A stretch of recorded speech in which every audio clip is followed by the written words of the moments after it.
Hello guys, welcome back again sa ating YouTube channel at sa ating programang The Action Man. Mega love shoutout po sa lahat natin ng mga viewers Luzon, Visayas at Mindanao all over the world.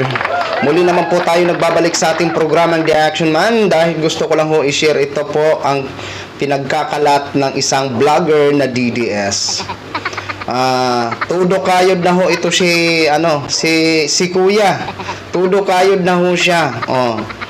Ayon sa kanya, mga ka-action, mga kakamping, hindi na daw pupunduhan ang malasakit center na ging-create nito ni Senator Bongo. Gaano po ba ito katotoo? Titingnan ho natin kung totoo po ang sinasabi nito ng isang vlogger. Ayan, na hindi na nga ba pupunduhan ng gobyerno ang malasakit center. Okay? Dahil ayon sa kanya, mga ka-action, mga kakamping, ang tingog party list na pinamumunuan ni Martin Romualdez, ni House Speaker, ay nakipagkontsabahan na daw ito sa DBM at PhilHealth. Ayun ang sabi ng isang DDS na nakikita nyo po sa screen. Si Kuya, ang isang bugwet. Ay, karat. Okay? Yan po ha.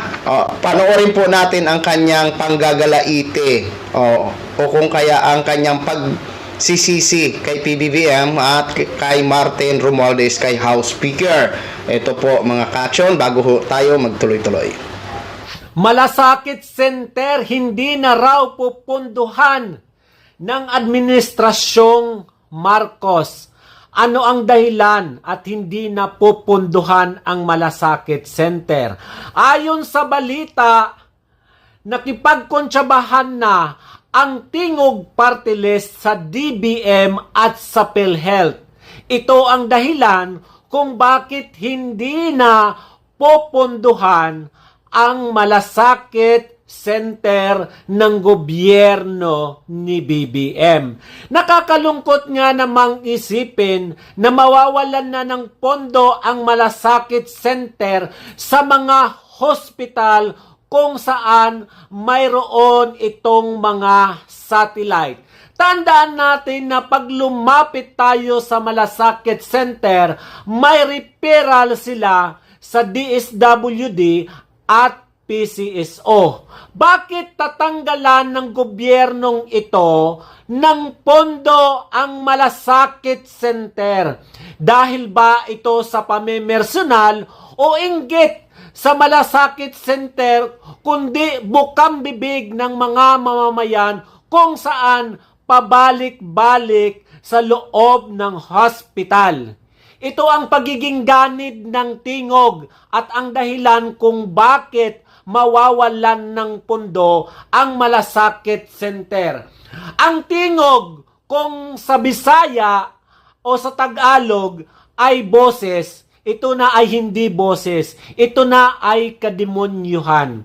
Imbes na malaking tulong ang Malasakit Center sa mga kababayan natin na wala ng chichi-boreche. Pag lumapit tayo dito, madaling lapitan ang Malasakit Center at walking distance lang ito dahil ito ang satellite ay nasa loob mismo ng mga hospital. Ano ang gusto ng gobyernong ito? Na pumila sa tingog party list? Doon tayo lumapit? Kasi yun ang kailangan nila. Kailangan nila ng pabango sa taong bayan. So babaliwalain nila ang 3 taon o 6 na taon ng Malasakit Center. Ganun ba kaimpokrito ang gobyernong ito sa pamumulitika kahit sa kapakanan ng mga Pilipino? Alam naman natin na ang tingog ay tumutulong din sa mga kababayan natin. May sarili kayong paraan. Pero bakit itong Malasakit Center na matagal ng panahon o matagal ng taon ay pinapakinabangan na ng mga Pilipino at alam na nila na ito ay madaling lapitan, pero politikahin ni Martin Romualdez sa pamamagitan ng administrasyon ni Marcos Bangag? Nakakapanghinayang naman ang gobyernong ito, di ba? kung ano pa yung nakakatulong na mas madaling lapitan ng mga Pilipino na nangangailangan, yung pa ay tatanggalan ng pundo sa pamumulitika ni Martin Romualdez at ni Lisa Araneta.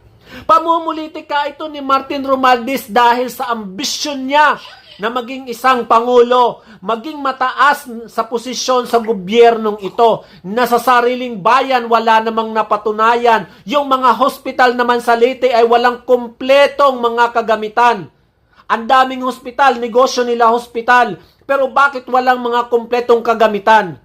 Diba? Pamumulitika lang ng buayang ito at ni Lisa Marcos Araneta para sa 2028 ang gusto nilang ipaglaban. Pero hindi nila iniisip ang kapakanan ng mga Pilipino na ang Malasakit Center ay walking distance lang sa hospital. E asan ba ang mga satellite ng Tingog? Ito yung mga satellite na itatayo nila kung saan yung mga dating satellite ni BP Sara ay aakupahan na rin nila. Hindi pa rin makatwiran dahil ang Tingog Party List ay wala sa loob ng hospital. May mga kanya-kanyang lugar lang yan. Pero ang Malasakit Center ay nang nasa loob nito. Ang satellite nito ay nasa loob ng hospital. Matindi ang pamumulitika at ang ambisyon ni Martin Romualdez para makipagkontsabahan ngayon sa gobyerno. So yun na ho mga ka-action, mga kakamping no, napanood na po natin ang ginpang yaw-yaw ni Kuya. Alam mo Kuya, sa totoo lang, hanggat wala ho kaming nakikitang ebidensya, ay hindi ho kami naniniwala dyan. Una-una Kuya, hindi ho na ibalita ang sinasabi mo na tatanggalan o hindi pupunduhan ng Administrasyong Marcos ang nasabing Malasakit Center. Kung totoo man yan, edi dapat na ibalita na ho yan. Diba? Alam nyo Kuya, ang pinaka-importante para paniwalaan po ang pinagsasabi mo, present your evidence or resibo. Diba? Kasi ang mga ganitong content ay malinaw po ito kapag walang ebidensya, ay malinaw na malinaw ho ito sa amin na ito ay isang lamang panglilito sa taong bayan. 'Di ba? Ano ba ang pakay mo? Yung siraan ng Administrasyong Marcos at si Martin Romualdez, wala namang problema pumuna basta may ebidensya para paniwalaan ho namin kayo. Pero kung wala ho kayong ebidensya na pinapakita, isa lang po ang ibig sabihin nito. Nililito nyo po ang taong bayan para magalit sa Administrasyong Marcos at kay House Speaker Martin Romualdez. Diba? Sa susunod nyo po na pag-content, sana may mga ebidensya ho kayo. Huwag po puro kayo bunganga. Dahil isa po itong kahiya-hiya na pinaggagawa mo dahil wala ka naman datos na pinapakita. Naiintindihan mo ba yan Kuya? Sana po makarating at mapanood nyo po ang video mo. Ha? Ganun po yun, ang labanan ngayon. Para paniwalaan ka ng taong bayan sa pinagsasabi mo, present your evidence. Okay? So yun lang ang mapayo ko sa iyo. 'Di ba? Isa po itong panlilito sa ating mga kababayan, mga ka-action, mga kakamping. Once na wala hong ebidensya o datos na pinapakita ang isang content creator. Maliwanag lang po ito na gusto lang nila magalit ang taong bayan. Okay? Sa hindi ho nakakaalam. Ngayon alam nyo na dahil umiiyak na itong vlogger na ito.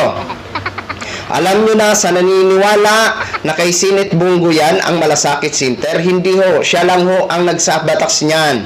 Siya lang po ang nagsabatas niyan at ang pondo na ginagamit sa Malasakit Center ay galing po sa tax ng taong bayan. Galing sa gobyerno. Malinaw po yan. Okay? So, maraming salamat po sa ating mga viewers, Luzon, Visayas at Mindanao all over the world. Ako po ang inyong lingkod, si The Action Man. Good evening, everyone.